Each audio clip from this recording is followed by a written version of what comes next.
Horror कहानियां थी। अगली मौत किसकी? संजीव अपने दोस्तों राघव और प्रतीक के साथ बियर बार में बैठकर बियर पी रहा था। संजीव आज बहुत खुश लग रहा था। अरे यार, आज की पार्टी में तो मजा आ गया। तुम दोनों दोस्तों के साथ तो मेरी जिंदगी इतनी अच्छी है कि क्या बताऊं कितनी अच्छी है। अरे भाई, अब दोस्ती की है तो जीना मरना सब साथ में। हाँ अरे यार सुनो, जल्दी से एक बियर और ऑर्डर करते हैं ना, एक आखिरी, और उसके बाद ये जश्न यहीं खत्म हो जाएगा। अरे हाँ, क्यों नहीं। वेटर, जल्दी से 2 बियर की बोतल लेकर आओ। आज मेरे दोस्तों को जश्न मनाना है, क्यों? इतने में वहां पर एक बहुत सुंदर लड़की छोटे छोटे कपड़े पहनकर हाथ में बियर की बोतल लेकर उसके पास आती है। ये लीजिए, आपने बियर ऑर्डर की थी ना, मैं लेकर आ गई। क्या बात है यार, इस बार की वेटर तो बड़ी सुंदर है। अब बियर लेकर आई हो तो अपने हाथों से ही पिला दो ना। हाँ, क्यों नहीं, जैसा आप बोलोगे मैं वैसा ही करूँगी। क्या बात है यार, अब तो लगता है रोज यहीं आना पड़ेगा। उसके बाद वो लड़की उन तीनों को बियर सर्व कर देती है। पार्टी करने के बाद वो तीनों अपने अपने घर जाते हैं। प्रतीक, संजीव और राघव को उनके घर छोड़कर जैसे ही अकेला अपनी कार में आकर बैठता है तो अचानक उसे एहसास होता है जैसे उसकी कार की पीछे वाली सीट पर कोई बैठा हुआ है। वो तुरंत पीछे मुड़कर देखता है। तुम यहाँ क्या कर रही हो? और तुम मेरी कार में कब आई? अरे तुम तो बार में वेटर थी ना। बस ऐसे ही मेरा दिल कर रहा था आपके साथ आपके घर चलने का, इसलिए मैं आपके साथ चली आई। अरे लेकिन तुम मेरी कार में आई कब? अभी कुछ देर पहले तो यहाँ पर मेरे दोस्त बैठे हुए थे। प्रतीक के इतना बोलते ही उस लड़के का चेहरा खतरनाक तरीके से बदल जाता है। उसकी आंखें पत्थर की तरह सफेद और पूरे शरीर पर नीली नीली नसें उभर आती है। गाड़ी चलाओ, पूरी स्पीड में चलाओ, और अगर तुमने गाड़ी रोकने की कोशिश भी की तो मुझसे बुरा कोई नहीं होगा। डर की वजह से प्रतीक के पसीने छूटने लगते हैं। उसका शरीर बुरी तरह से कांप रहा था।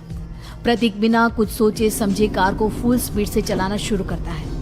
चलते चलते वो शहर से दूर एक पहाड़ी पर पहुंच जाता है और सामने अब सिर्फ पहाड़ी का किनारा दिख रहा है, जिसे देख प्रतीक घबराकर अचानक से कार को ब्रेक लगाता है।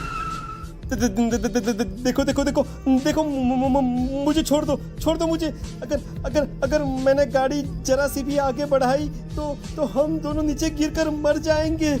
ये तो तुम्हें पहले सोचना चाहिए था ना। अब कुछ नहीं हो सकता।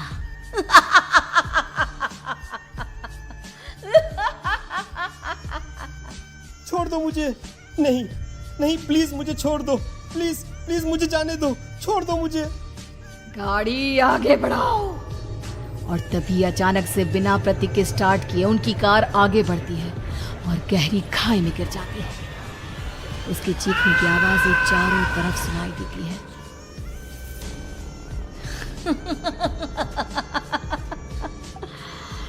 तुझे मारकर मेरे कलेजे में जल रही आग को थोड़ी शांति तो मिल गई, लेकिन अभी ये कहानी खत्म नहीं हुई। और फिर अगले दिन राघव और संजीव को पता चलता है कि प्रतीक की पहाड़ी से नीचे गिरकर मौत हो गई। अरे कल रात की तो बात है यार, हम सब बैठकर पार्टी कर रहे थे, लेकिन मेरी एक बात समझ में नहीं आ रही। राघव शहर से इतना बाहर उस पहाड़ी पर इतनी रात को क्या करने गया था? अरे यार, वही सोचकर तो मैं भी परेशान हूँ। हम दोनों को छोड़ने के बाद तो वो सीधा अपने घर जाने वाला था, और वो आत्महत्या क्यों करेगा भाई? कल रात तक वो कितना खुश था, हमारे साथ सेलिब्रेट कर रहा था।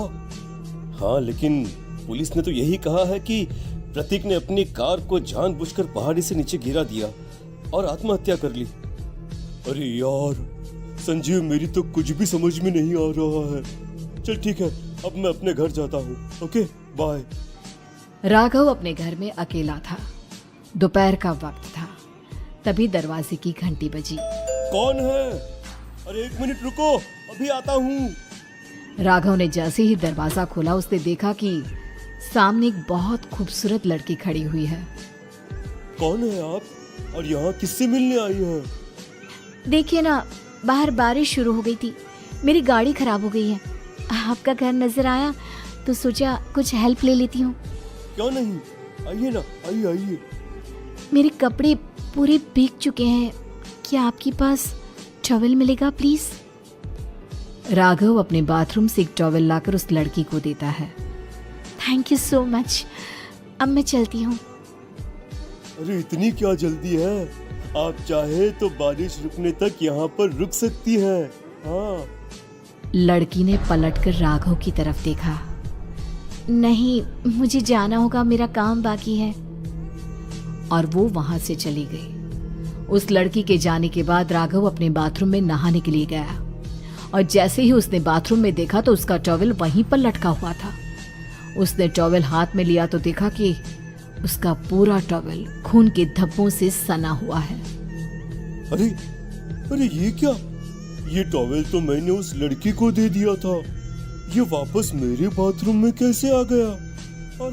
और इस पर ये खून के धब्बे कहाँ से आ गए?